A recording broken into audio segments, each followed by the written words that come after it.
dealing with bank notes, mortgage notes. How did that come about, and why did you go that route? Yeah, well, I don't know. I'm getting good at it. So this is something I've started doing the last 3 years that I'm really excited about. And it was a gradual transition. Because I'm Canadian, I still live in Calgary, but all of my business has been in the States. So there's that constant challenge of being remote, right? And so I've done a lot of real estate wholesaling. I've done some fix and flips and things like that, as you mentioned. But a lot of those do depend on having boots on the ground and having a lot of relying on a lot of other people or traveling a lot. And with COVID, obviously that made traveling really difficult and a lot of things changed. And so at one point, I got more into the idea of owner financing houses instead of doing a fix and flip or wholesaling the whole deal to another investor and taking a small chunk of profit. I discovered some people that were doing owner financing. And what that is you can acquire a property and then instead of selling it or renting it, you can actually sell it with financing. And then this is to someone that might not be able to qualify for a traditional bank mortgage, right? Maybe they have poor credit or they're entrepreneurs, so they can't qualify. But they really want to be homeowners. So you can actually sell the house to them and then create a note.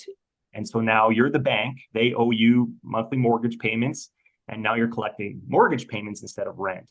And I did that, and I really liked the idea because it was just so much less stress. You don't have all the tenants and toilets that everyone talks about. You're just getting that monthly check-in, and you don't have to really worry about maintenance and that kind of thing and vacancies.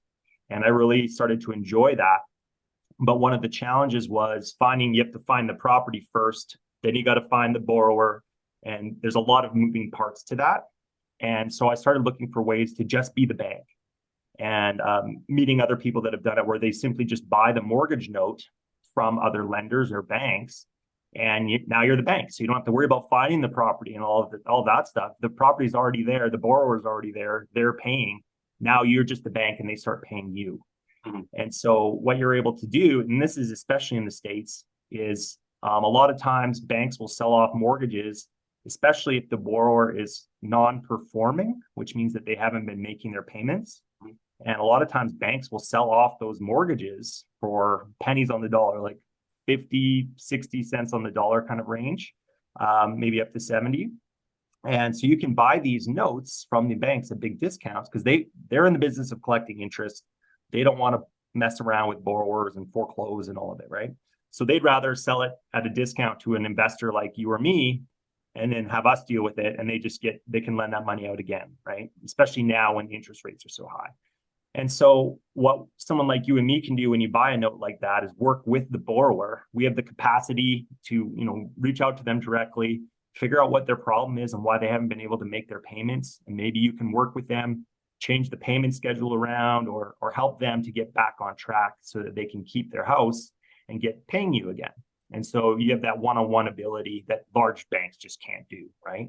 So you can help people keep their homes. You can make a nice return on your money because you bought this mortgage at such a cheap price, but they still owe the full mortgage amount once you get them paying again. So it's a nice investment strategy. And then if they don't get paying, you can always foreclose and take the property back or sell it off.